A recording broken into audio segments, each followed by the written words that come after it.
Hello everyone, কেমন আছো তোমরা সবাই? আশা করি অনেক ভালো আছো।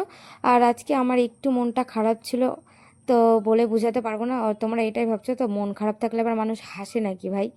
তো দুটো অপশন ছিল, সেই দুটো অপশনের কথাটাই বলে দিব। একটা হচ্ছে খারাপ, একটা হচ্ছে ভালো। ভালোটাই প্রথমে সব থেকে আগেই বলি। ভালোটা এটাই যে আমি 4টা বছর পর আমার বরের সাথে ঘুরতে বেরিয়েছি, মনে হয় বাইকে।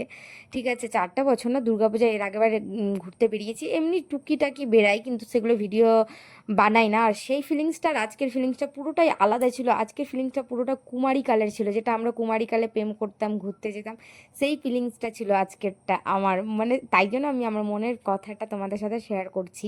হ্যাঁ, আর আমার অনেকটাই ভালো লাগছিল আজকে যে আমার বর, আমি মানে যাচ্ছিলাম। আর আমার ছেলেকেই খুঁজছো তো? ওয়েট, আমার ছেলে আমার মায়ের কাছে। মায়ের কাছে দেওয়ার একটা কারণ আছে। কারণটা এটাই যে আজকে আমার বরের অপারেশন করতে যাচ্ছিলাম। আর আমার বরের অপারেশনটা না করতে গেলে মানে সামনে আগামীকালে অনেকটাই ক্ষতি আর অনেকটাই বিপদ দেখা যেত বলে দিয়েছিল ডক্টরে। তাই জন্য তাড়াতাড়ি খুব শিগগিরই অপারেশনটা করে নিলাম। আর এর আগের বারও অপারেশন হয়েছে, কিন্তু সেই জায়গাটায় আবার সেই জিনিসটা বেরিয়ে গিয়েছে। তাই জন্য আবারও অপারেশন করছে। একই জায়গায় একটা মানুষকে যদি কাটা হয় তাহলে অনেকটাই ঘায়াল হয়ে যাবে। ঠিক সেরকমই আমার বর কিন্তু ঘায়াল হয়ে গিয়েছে। আর ইনজেকশনের কথা বলোই না, ম্যাক্সিমাম অনেকগুলো ইনজেকশন খেয়েছে ওই।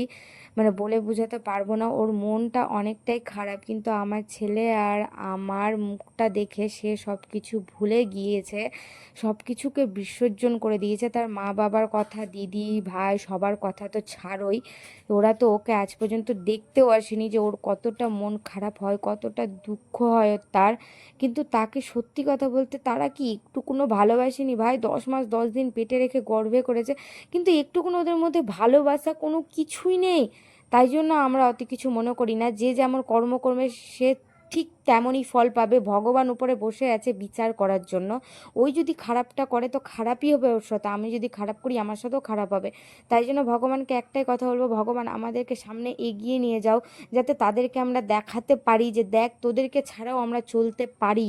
তো এটুকুনাই আমার বলার ছিল। মনটা অনেক খারাপ আছে, বেশি কিছু বলে ফেললাম। আর আজকে একটু আমরা হ্যাপি লাগছিল যে আমার বরের সাথে অনেকটা দিন পর ঘুরতে বেরিয়েছি। এর থেকে বেশি কিছুই নয়।